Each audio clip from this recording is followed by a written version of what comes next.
So, hello, thank you.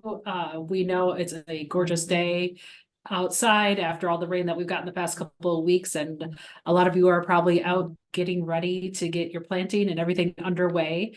But we are still excited to have Erik with us to kick off our urban networking conferences, meetings kicked off from our Urban Ag Conference held in January. And we're looking to host these throughout the year, just giving all of our urban agriculturists in the Twin Cities and across the state opportunities to connect, learn about more resources and things available to them, and a better way to meet and mingle with each other to build those relationships among the network. So I am going to turn it over to Rachel Peterson, who will introduce our guest, and I will be back after Erik's presentation. All right. Hi, everyone. For those of you who I haven't met before, my name is Rachel Peterson. I'm our leadership coordinator at Minnesota Farm Bureau. Today joining us is Erik Bruner-Wiltse from the Academy for Sciences in Agriculture, otherwise known as AFSA, located in Vadnais Heights, Minnesota. He is the assistant director and secondary school principal for AFSA. And he has a great background in working with schools who have alternative education plans. And he is going to share with us today about how their school incorporates agriculture into their curriculum, and a little bit more of how their school is connected to their community. So, Erik, I will let you take it away. Okay, thanks, Rachel. Well, it's good to be here with everybody. I had a good time, like I was talking earlier before we started here with the Urban Ag Conference that happened earlier. And just think it's a great opportunity, especially for a school like us to stay connected with the urban ag group of people, and just a lot of opportunities out there for our students and for people to kind of have some mutually beneficial experiences and connections. So I'm glad to be here. I don't have any slides, but I did want to talk, a little bit about our school, where we have two buildings. Where we have a K-6 building and a 7th through 12th secondary building. We have had our K through 6 building, or K through 7 or 8 at the time, since the 2019-2020 school year. So that was a recent expansion into elementary. Before that, prior to that, for about 21 years, we had our high school, or our 7 through 12 grades. Where we have a focus on FFA. We have an affiliate membership with FFA, so every student is a member automatically by attending, which is sort of a newer thing within FFA, and which really has given us a framework to build the school around. So things like our school assemblies are actually FFA meetings. So, announcements and all of the rules of order apply. Students participate each year in agri-science fair. So every student, it's a little bit more basic at obviously the elementary levels, and they're learning how to do the process of research and the categories of agri-science. And then in grades 7 through 12 is when they can go through and when they'll still do a science fair project each year, but would qualify for winning competitions and things like that, which is one of our bigger events at AFSA. Our science fair each year, and then our students who go on to state and nationals is kind of a fun. They usually have a pretty big presence in the FFA agri-science fairs. And so that's again sort of the lens that we're looking through with our students who may not even know what FFA is when they start with us. But it gives us a framework, and it gives them a way to get into competing and caring about the categories of agriculture, and learning about science and experimentation and scientific method and everything that goes in with that. So at the secondary level, well, at the high school level, we have students have, we're at trimesters. So there's 3 different trimesters. Each trimester, there's 5 classes, and 2 of those trimesters, they're expected to take an agriculture elective or an agriculture course. So they'll have 2 each year, and those are again pretty wide ranging. Students can select what categories they're interested in. So things like, large animal science to greenhouse management to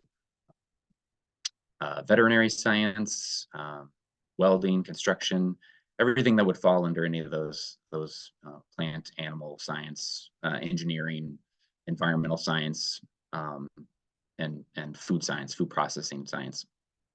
So there's a wide range of things for students to take over those with our 2 ag teachers, Laura Wyatt and Jack Ressler, who I think maybe some people on this call might be familiar with. Those are our 2 ag advisors and ag teachers. So they really help guide our students through their ag classes. They teach an intro to ag class for our 7th and 8th graders who are also in our building. But also, again, within that FFA framework and on the larger ag community, they're involved with getting our students involved with, supervised agriculture experiences and really big in the agri-science fair. And so we try to make, AFSA used to have kind of an unofficial motto of a place to fit in and stand out.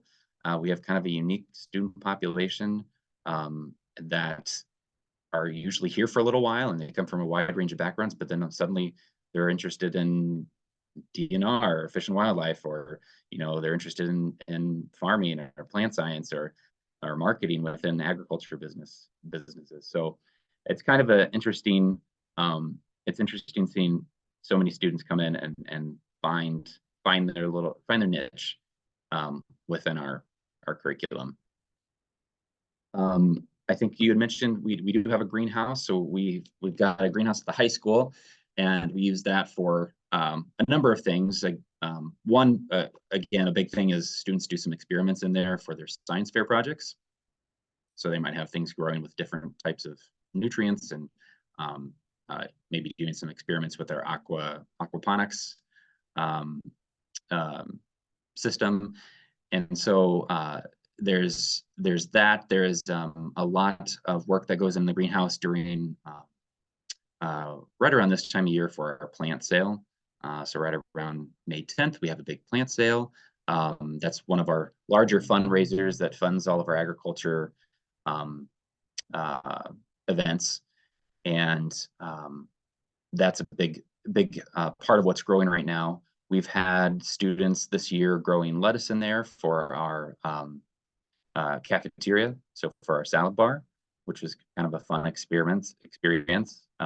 In the past, we've had more. We've had lettuce and tomatoes and things growing. This year was just lettuce. But, needed a little work in the greenhouse, so we were a little slow to get on that last year. But yeah, it's a great experience for the kids. We have a greenhouse management class that happens in the spring, so that's a big part of what's going on in our greenhouse. As well, students are learning how to operate all the machinery in there, all the timers and equipment and label makers, and putting all of those things together. So yeah, that's a great opportunity. I'm trying to think of what else.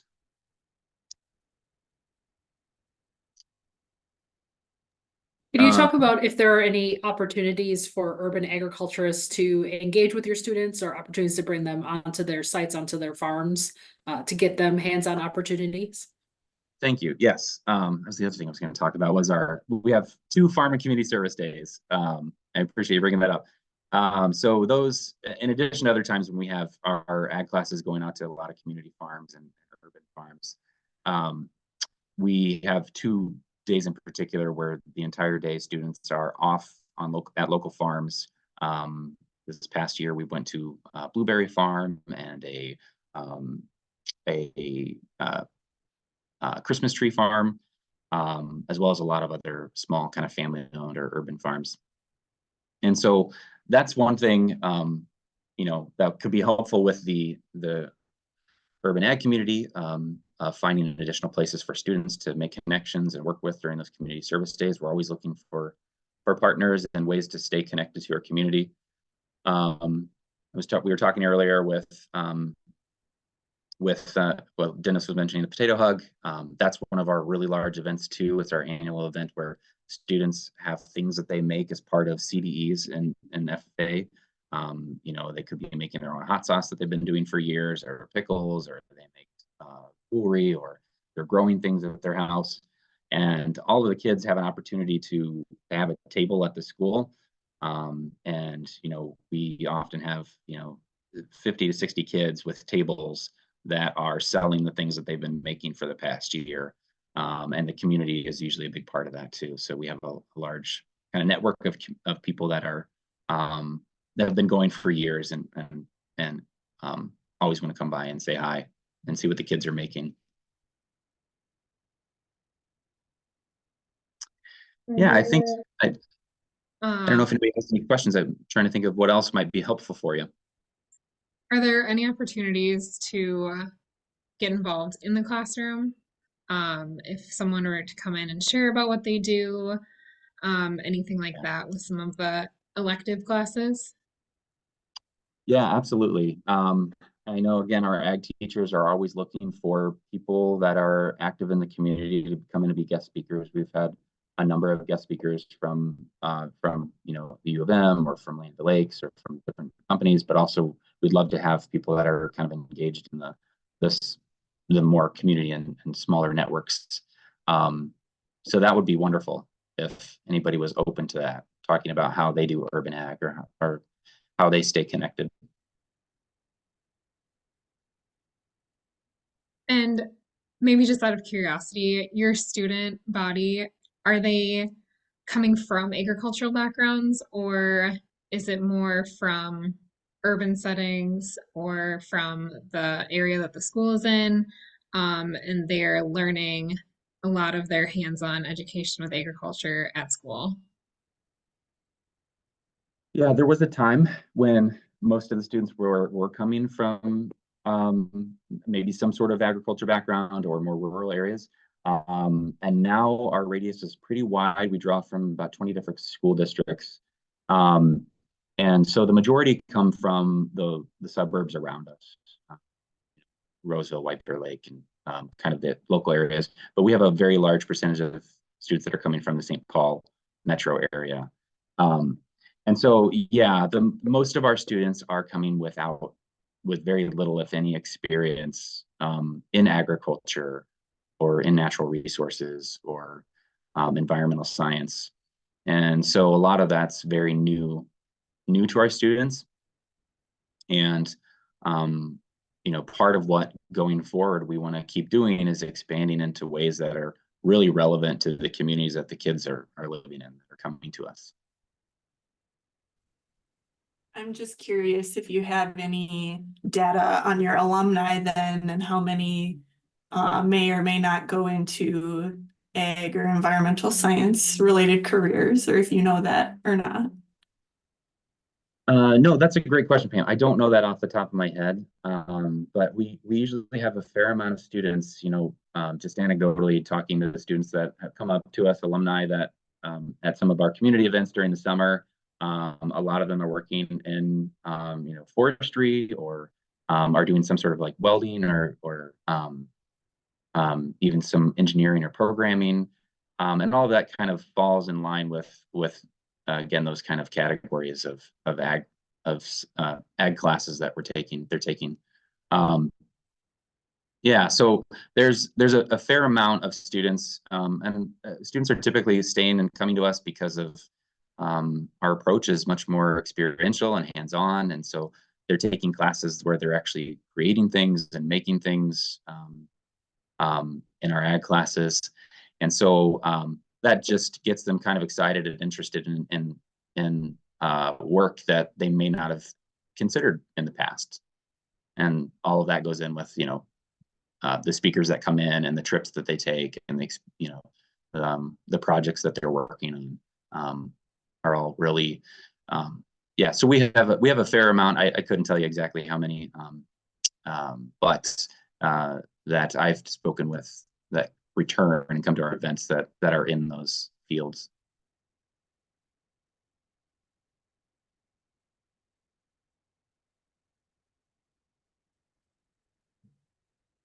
Great. Well, does anyone else have any questions for Erik? Okay, that's great. I personally wish that my high school would have been more hands-on the way that you're describing, because it sounds like Yeah. a really great way to learn without just being stuck with your nose in a book all the time. So thank you for providing the education opportunities that you do at your school. Yeah. Well, thank you all for being here and having me. And if anyone wants to reach out, can we share your email, or do you have a preferred way for them to get in touch with you with any of those opportunities you talked about today? Yeah, absolutely. You can share my phone number or email. That's on, I think you might have it from my email, or I can send it to you if not. Love to connect with anybody who, I'd probably direct you to Jack and Laura, and they would probably love to have anybody come visit or for us to go visit them. Again, we try to do as many field trips as we can. We're one of the few charter schools that have their own buses, so we just have them available whenever we need to take a trip. So encourage our teachers to do that as much as possible. So we're always looking for a new place to go. Great. Well, thank you so much for being on. I'm just gonna wrap up. If anybody has any questions or anything they want to bring up, feel free to share. Otherwise, a few updates from our end. We're looking forward to potentially hosting an in-person farm visit this summer. So we will be reaching out in the upcoming weeks to gauge interests. If you're interested in hosting, or if you want to visit a farm out in rural country just outside of the Twin Cities, we'll be reaching out, kind of gauging interest, seeing where we want to go, where we'll end up. So stay tuned on that. And again, we'll be reaching out throughout the year. So make sure that if you're not getting our emails, or you heard this from a friend, you get in touch with myself or Rachel Peterson, and we'll include our emails, and you can just get connected and get involved, because we're really excited to see this kind of take off, and then continue to host in-person and virtual events throughout the year leading up to another Urban Ag conference over the winter months. So if nobody else has any other questions, then I will wish everyone a good day. Get outside, enjoy this beautiful weather, and good luck with your planting this spring. I think Dennis might have. Dennis, No. did you have anything? Well, I was going to ask Erik if he wanted to expound, on the White Bear Lake farmers market type event that you guys AFSA was really involved with in the summertime. Market Fest. Yeah. Yeah, we're usually there 4 weekends in the summer. And then one of those weekends, I'd have to look and see which one it is. But we have a full street that's sponsored sort of with our partners that's kind of dedicated to AFSA. So we usually have kind of a little scavenger hunt sort of thing that students or kids can go through, and they'll see all the partners. But we have an entire street on one of those Market Fest days. So that's a great opportunity to, if anybody's there, to swing by and say hi. Washington Ramsey County Farm Bureau, was a part of that last couple of years. So yes, that's a wonderful event for the community, and getting just education to general public out there. Yeah. And we plan to do it again this year. Great. We'll see you there. All right. And I guess one other way to be involved this summer, if you are a member of your county farm bureau, or if you're interested in getting more involved with Farm Bureau, our counties will be having their annual meetings throughout the summer, which is a great opportunity to get to know a good group of members from the county that you belong to, and to see what all goes on with Farm Bureau in your area. So if you're a member, you'll be getting updates for that. If you're interested in becoming a member, reach out to Rachel or myself as well. I think that's all that we have for today, though. All right.